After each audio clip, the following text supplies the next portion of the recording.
Film शुरू होती है और हमें पहाड़ों के बीचों बीच बने एक घर को दिखाया जाता है।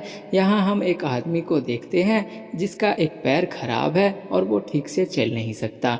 और फिर हम एक औरत और दो लड़कों को देखते हैं जो इस घर में रहते थे।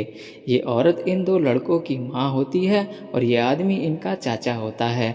और इस औरत का अपने पति के भाई के साथ अफेयर चल रहा होता है जिसका नाम रावड़ी होता है। और क्योंकि इसका पति ग्रेडी बहुत दिन पहले पहाड़ों में अपने दोस्तों के साथ शिकार पर गया होता है और बहुत दिन बीत जाने के बाद भी लौटकर नहीं आता है और पुलिस को ढूंढने से भी वो कहीं नहीं मिलता है। और इस औरत के बड़े बेटे को अब इसकी माँ और इसके चाचा के अफेयर के बारे में पता चल जाता है और वो अपने पिता ग्रेडी को ढूंढने के लिए पहाड़ों में जाने की जिद करने लगता है।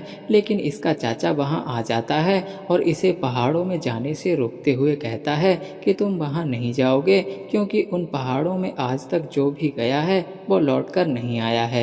लेकिन ये लड़का नहीं मानता तो फिर इसका चाचा रावड़ी खुद ही उसके भाई ग्रेडी को ढूंढने जाने के लिए कहता है। लेकिन तभी वहाँ ग्रेडी आ जाता है जिसकी हालत इतनी खराब हो चुकी होती है कि वो पहचाना भी नहीं जा रहा था। और फिर ये लोग ग्रेडी को सहारा देते हुए घर के अंदर लेकर आते हैं और एक बेड पर उसे लेटा देते हैं और उसे चेक करने के लिए डॉक्टर को बुलाते हैं जो उसे चेक करने के बाद कहता है कि इसे बहुत ज़्यादा कमजोरी हो चुकी है लेकिन ये पहाड़ों से सही सलामत लौट आया है तो भगवान का शुक्र मनाओ और भगवान को धन्यवाद बोलो।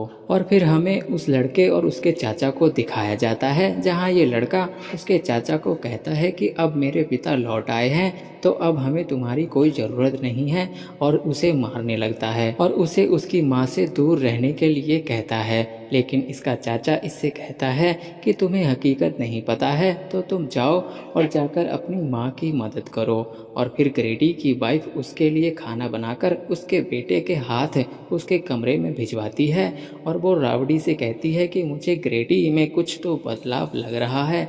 ग्रेडी पहले जैसा नहीं रहा, वो बदल चुका है। और तभी उन्हें ग्रेडी के कमरे से कुछ आवाज़ आती है जिसे सुनकर ये उसके कमरे में जाते हैं और देखते हैं कि जो खाना ग्रेडी का बेटा उसके लिए लेकर गया था वो ज़मीन पर गिरा होता है। ये देखकर ग्रेडी की पत्नी उसके बेटे से पूछती है कि ये सब कैसे हुआ तो उसका बेटा बताता है कि ये सब ग्रेडी ने किया है लेकिन थोड़ी देर पहले ही ग्रेडी खाने के लिए चिल्ला रहा था और उसे बहुत तेज भूख लगी है, ये बार बार बोल रहा था। और फिर ग्रेडी की वाइफ ग्रेडी को चेक करती है और ग्रेडी उसके हाथ को चाटने लगता है और कहता है कि टेस्ट तो बहुत अच्छा है, जो सुनकर ग्रेडी की वाइफ हैरान हो जाती है। लेकिन वो इस बात पर ज़्यादा ध्यान नहीं देती और सभी लोग सोने के लिए चले जाते हैं कि तभी अचानक इन्हें घोड़े के चिल्लाने के साथ किसी के दहाड़ने की आवाज़ भी सुनाई देती है।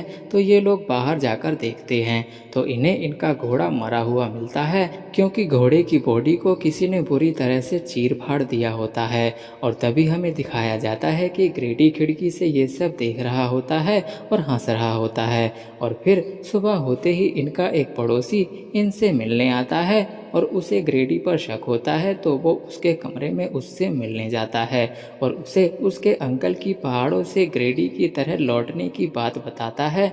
और वो ग्रेडी से कहता है कि मेरे अंकल पहाड़ों से लौटने के बाद बिल्कुल बदल गए थे और किसी बुरी शक्ति ने उनकी बॉडी पर कब्जा कर लिया था और उसकी पूरी फैमिली को मार दिया था। और वो ग्रेडी से कहता है कि मैं जानता हूँ कि तुम भी ऐसा ही करने वाले हो। और ये सुनकर ग्रेडी बहुत तेज़ी से उठता है और कहता है कि तुम जो करने की सोच रहे हो मैं जानता हूँ, तुम मुझे मारने आए हो तो ऐसा करने की सोचना भी मत क्योंकि मैं तुम्हें पलक झपकते ही मार सकता हूँ और तुम्हें मौत की नींद सुला सकता हूँ। और ये सब बोलकर ग्रेडी वापस बिस्तर पर लेट जाता है और पड़ोसी डरकर यहाँ से वापस चला जाता है। लेकिन वो ये सब जाकर रावड़ी को बता देता है। वो रावड़ी को बताता है कि अब ग्रेडी के शरीर के ऊपर वेंडिगो नाम के कैनिबल की आत्मा ने कब्जा कर लिया है और वो इंसानों को खाता है। और इससे पहले कि ग्रेडी हम सबको मारकर खा जाए तुम्हें उसे मार देना चाहिए। और फिर हम ग्रेडी और उसकी वाइफ को देखते हैं जहाँ ग्रेडी की वाइफ खाने की प्लेट उठाकर रूम से बाहर आ रही होती है। लेकिन तभी ग्रेडी ने उसे अपने पास बुलाया और उसके साथ पहाड़ों में क्या हुआ था ये बताने की कोशिश करता है। वो उसे बताता बताता है कि जब हम पहाड़ों में गए थे तो हम वहाँ फंस गए थे और खाना ना मिलने की वजह से मरने ही वाले थे, लेकिन तभी मेरे कान में किसी ने मुझसे कहा कि मुझे तुम्हारी बॉडी में आने दो, मैं तुम्हें मरने नहीं दूंगा। और मेरे हाँ कहते ही उस आत्मा ने मुझसे मेरे ही दोस्त को मारकर खाने के लिए मजबूर कर दिया। और ग्रेडी की वाइफ वहाँ से जाने ही वाली होती है, लेकिन तभी ग्रेडी उसके सामने आकर खड़ा हो जाता है और उसका गला पकड़ लेता है और उसके मुंह में पानी आ रहा होता है जैसे कि वो उसे खाना चाहता है। लेकिन तभी वहाँ रावड़ी बंदूक लेकर आ जाता है और ये देखकर ग्रेडी बहुत गुस्से में आ जाता है और चिल्लाते हुए अपने कमरे में भाग जाता है। और ग्रेडी के चिल्लाने से घर के सभी लोग बहुत ज़्यादा डर जाते हैं और वहाँ आ जाते हैं। लेकिन तभी यहाँ इनका पड़ोसी भी आ जाता है जो ग्रेडी को मारने आया होता है, लेकिन ग्रेडी का बड़ा बेटा ग्रेडी को मारने से मना करता है। तो उसकी माँ उसे सब बताती है कि कैसे ग्रेडी ने उसे पकड़ लिया था और उसे मारने की कोशिश कर रहा था। और फिर ये लोग घर से बाहर चले जाते हैं और एक वैन में जाकर छिप जाते हैं और इनका पड़ोसी ग्रेडी को मारने के लिए उसके कमरे में जाता है, लेकिन ग्रेडी पीछे से अचानक आकर पड़ोसी को ही मार देता है। और फिर हमें रावड़ी को दिखाया जाता है जो बंदूक लेकर ग्रेडी को मारने जाता है और उसके कमरे में जाते ही वो देखता है कि ग्रेडी आराम से बिस्तर पर लेटा हुआ है और बहुत लाचार लग रहा है। लेकिन तभी अचानक वो रावड़ी पर हमला कर देता है और रावड़ी को भी मार देता है। लेकिन रावड़ी की आवाज़ सुनकर ग्रेडी की वाइफ अपने बच्चों को वैन से निकालकर बेसमेंट में लेकर जाती है, लेकिन ग्रेडी वहाँ भी आ जाता है जो रावड़ी की लाश अपने साथ लेकर आता है और अपनी वाइफ को घर के किचन में चलने के लिए कहता है। और किचन में आकर वो अपनी वाइफ को रावड़ी का मीट पकाने के लिए कहता है, लेकिन जब वो ये सब करने से मना करती है तो ग्रेडी उसे थप्पड़ मार देता है और वो ज़मीन पर गिर जाती है। और तभी वो अपने बड़े बेटे को देखती है जो उसे बचाने वहाँ आया होता है। तो ग्रेडी को गुमराह करने के लिए वो रावड़ी का मीट पकाने के लिए मान जाती है और उसकी बॉडी को काटकर पकाने के लिए रख देती है। और हम देखते हैं कि उसका बेटा बंदूक ढूंढ रहा होता है और फिर ग्रेडी की वाइफ उसे रावड़ी का पका हुआ मीट एक कटोरे में डालकर देती है, लेकिन ग्रेडी उसे भी रावड़ी का मीट खाने के लिए कहता है। और तभी उसके बेटे के हाथ से बंदूक की गोली जमीन पर गिर जाती है और ग्रेडी को पता ना चले इसलिए उसकी वाइफ भी रावड़ी का मीट उसके साथ खाने के लिए बैठ जाती है और उसका मीट खाने के लिए मजबूर हो जाती है। तभी अचानक ग्रेडी उसकी वाइफ को पकड़ लेता है और उसे मारने ही वाला होता है, लेकिन तभी उसका बेटा वहां आकर उस पर गोली चला देता है और ग्रेडी वहां से भाग जाता है।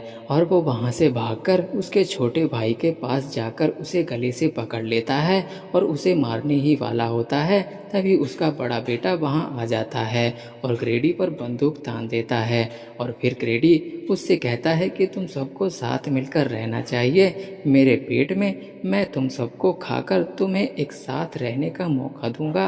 लेकिन तभी उसका बेटा उस पर पीछे से गोली चला देता है और ये दोनों भाई वहां से भाग जाते हैं।